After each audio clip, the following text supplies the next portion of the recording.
NMR spectroscopy के 11वें lecture में आपका स्वागत है। NMR स्पेक्ट्रम में किस तरह से हम अध्ययन करते हैं, इसकी सारी बातें पिछले 10 लेक्चर में आपको विस्तार से बताई जा चुकी हैं। अब लगभग 7 कंपाउंड के NMR स्पेक्ट्रम हमारे सिलेबस में है। कुछ सरल कार्बनिक अणुओं के PMR स्पेक्ट्रा की व्याख्या, interpretation of PMR spectra of some simple organic molecules. कहने को ये 7 स्पेक्ट्रा है, लेकिन लगभग 5 नंबर के क्वेश्चंस इन्हीं स्पेक्ट्रा पे आते हैं। आपके पहला जैसे है एथिल ब्रोमाइड। स्पेक्ट्रा में बहुत आसानी होगी कि यदि आप जो भी चीज़ें हमने पढ़ी थी वो उनके आधार पर इनको समझने की कोशिश करें। एथिल ब्रोमाइड में CH3 CH2Br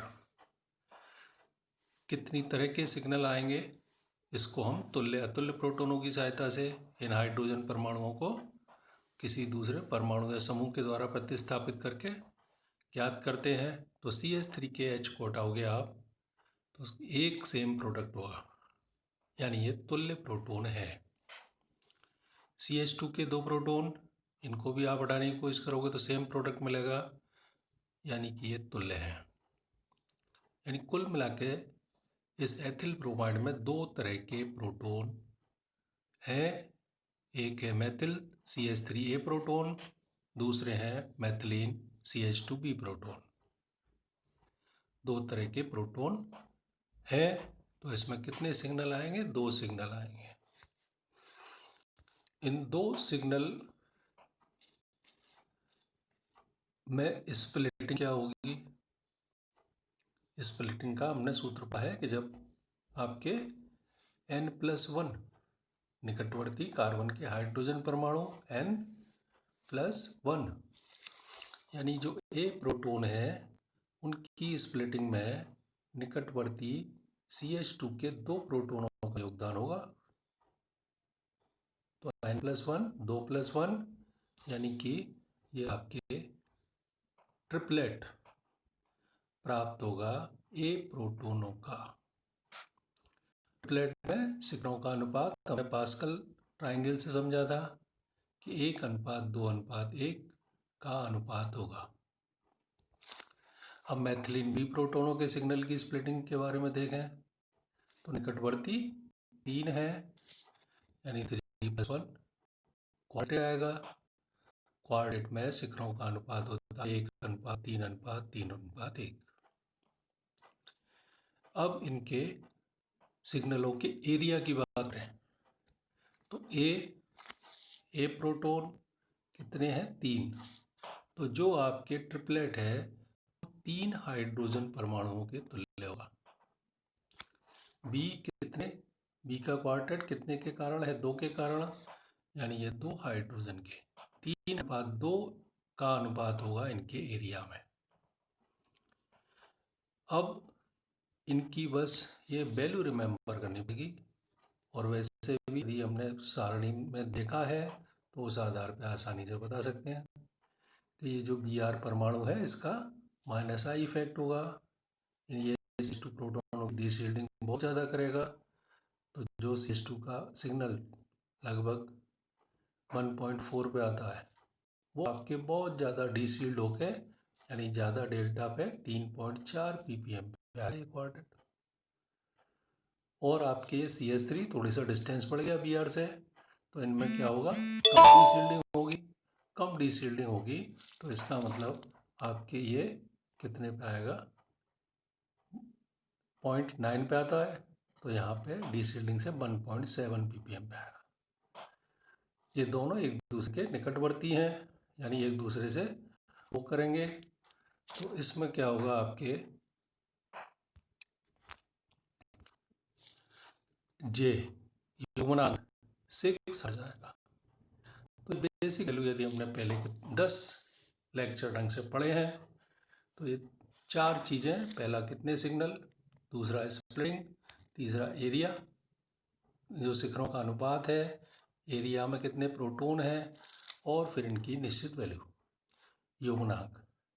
यही सारी चीज़ें हमें इस एथिल ब्रोमाइड के NMR स्पेक्ट्रम में यहाँ एक्सप्लेन करना है, इंटरप्रेट करना है। ये चीज़ बिल्कुल शॉर्ट में लिखी है मैंने।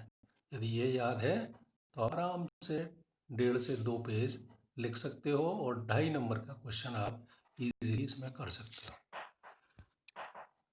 ये आपके NMR स्पेक्ट्रम, ये आपके ट्रिपलेट है, कितने 3 हाइड्रोजन का, ये प्रोटोनों का, और ये क्वार्टेट है, कितने 2 हाइड्रोजन का। तो ये पर जो इलेक्ट्रॉनिक इंडिकेटर से जो है सीढ़ी वक्र आया है, इसका हमने स्केल से सेंटीमीटर दूरी निकाली तो ये 2:3 के अनुपात में आती है। ये आपके 1.7 ppm पे और ये आपके 3.3 ppm पे। यही बात हमें अब यहाँ पे लिखनी है। कैसे लिखेंगे ये जरूरी नहीं है हम बुक का लिखें, पॉइंट बना के जैसे जैसे हमने समझा है वैसे वैसे लिख सकते हैं। एथिल ब्रोमाइड के PMR में डेल्टा 1.7 ppm पर एक ट्रिपलेट और डेल्टा 3.3 पर एक क्वार्ट आता है। इनके शिखर क्षेत्र अनुपात में यहाँ स्पेक्ट्रम में दिख जाएगा। अब हमें इसकी व्याख्या करनी है कि इसमें 2 तरह के प्रोटॉन हैं, मैथिल और मैथिलीन। तो PMR में 2 संकेत आएंगे, 3 मैथिल हैं तो 3:2 के अनुपात में एरिया प्राप्त होंगे। मैथिल के निकट स्प्लिटिंग के बारे में बताया, मैथिल के निकटवर्ती 2 हैं तो 2 + 1 यानी 3 ट्रिपलेट में आएगा। मैथिलीन के निकटवर्ती 3 है तो 3 + 1 क्वार्टेट के रूप में आएगा। और यहाँ इनके स्प्लिटिंग को इस बुक में नहीं बताया है, लेकिन हम स्प्लिटिंग बता सकते हैं कि 1:1:2:1 में होगा, या आपके 1:3:3:1 में होगा। मैथिलीन से सीधा Br जुड़ा हुआ है, जिसके माइनस आई प्रभाव के कारण इन प्रोटोनों अगर डीसिल हो जाएगी तो डेल्टा का मान के 3.3 ppm हो जाएगा। मैथिल समूह CH2Br के साथ जुड़ा है, यानी Br से थोड़ा दूर जुड़ा है, तो दुर्बल माइनस आई प्रभाव के कारण मैथिल समूह का थोड़ा सा डीसिल्डिंग कम होगी, यानी डेल्टा का मान थोड़ा सा यदि होकर 1.7 पर संकेत प्राप्त होगा। तो इस तरह से आप बहुत आसानी से समझ सकते हो। दूसरा हमारा कंपाउंड है एसिटल्डिहाइड। एसिटल्डिहाइड में देखें तो आपके CH3 एक जैसे प्रोटॉन है, तो एक सिग्नल इनका आएगा, ए प्रोटॉन का, मैथिल का। इस CHO एल्डिहाइडिक प्रोटॉन का भी सिग्नल अलग आएगा, यानी 2 तरह के हैं तो 2 सिग्नल आएंगे। मैथिल का CHO के माइनस आई प्रभाव के कारण डीसिल्डिंग से 2.2 ppm पे। एल्डिहाइड का आपके हमने पढ़ा था पाई इलेक्ट्रॉनों के चक्कर से जो चुंबकीय क्षेत्र उत्पन्न होता है उससे प्रोटॉन कैसा होता है, डीसिल्डेड, हाईली डीसिल्डेड। एल्डिहाइड का तो 9.8 ppm, बहुत ज़्यादा डेल्टा पे आता है, बहुत ज़्यादा डीसिल्डिंग होती है। स्प्लिटिंग की बात करेंगे तो B, ए प्रोटोनों का सिग्नल आएगा B के निकटवर्ती के कारण, B पे है 1 यानी 1++ डबलेट आएगा, और शिखरों में अनुपात पास्कल त्रिभुज से 1:1 का आएगा। इसका एरिया एक हाइड्रोजन एटम को रिप्रेजेंट करेगा। अब B के सिग्नल की बात करें तो इसके निकटवर्ती 3 है CH3 के, तो 3+1 यानी क्वार्टेट आएगा, अनुपात होगा 1:3:1। एरिया 3H के बराबर होगा। ये दोनों आपस में चक्रण युग्मन करेंगे, युग्मनांक इनका आएगा 8 हर्ट्ज। तो ये सारी बातें हमें जो बेसिक हमने 10 लेक्चर में पढ़ी थी वहीं से समझ में आ जाती हैं। बस याद करने की बात क्या है, कितनी डीसिल्डिंग हुई, कहाँ पे इनकी पोजीशन है, यानी कि ये डेल्टा की वैल्यू रिमेंबर करने वाली बात है। अब इनके स्पेक्ट्रम में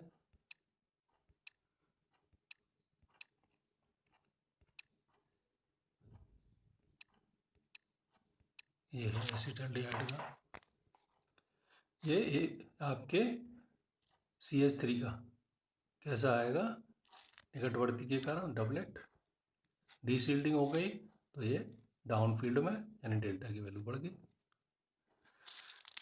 इस BCHO एल्डिहाइडिक का निकटवर्ती 3+1 क्वार्टेट आएगा 9.78 के आसपास।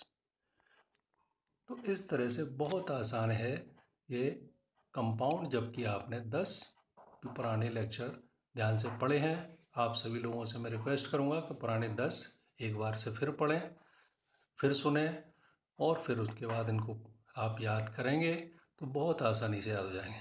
देखो, इसमें वही बात सारी लिखी हुई है कि पहली बार कितने सिग्नल आएंगे, 2 प्रकार के प्रोटॉन है, 2 सिग्नल आएंगे। इन सिग्नल के एरिया में क्या बात होगा, 3:1 होगा। CH3 के 3 है, CHO का 1 है। CHO में क्या होगा, डिशील्डिंग होगा, तो मेटल प्रोटॉन होगा डाउन फील्ड 2.2 ppm पे होगा। CHO में एक प्रोटॉन के युग्मन से मैथिल समूह का 1+1 डबलेट के रूप में प्राप्त होगा, इसका क्वार्टेट के रूप में प्राप्त होगा। और बहुत सी बातें जो किताब में नहीं है, वो सारी बातें आप यहाँ लिख सकते हो कि ये जो आपके डबलेट है, एक बात 1:1 में होगा, ये जो आपके सिग्नल क्वार्टेट में है 1:3:3:1 में होगा। इनकी पोजीशन इसमें नहीं है, वो पोजीशन भी अपन याद करेंगे, लिखेंगे। और इस तरह से आप सारी चीज़ें करेंगे। आगे के 5 कंपाउंड मैं कल डिस्कस करने की कोशिश करूँगा। आपसे अनुरोध है, वापस पुनः कह रहा हूँ मैं, कि पुराने 10 ही लेक्चर को आप ध्यान से सुने, एक बार 2 बार, और फिर उसके बाद इनको आप पढ़ेंगे तो ऐसे ही याद आसानी से हो जाएंगे। धन्यवाद।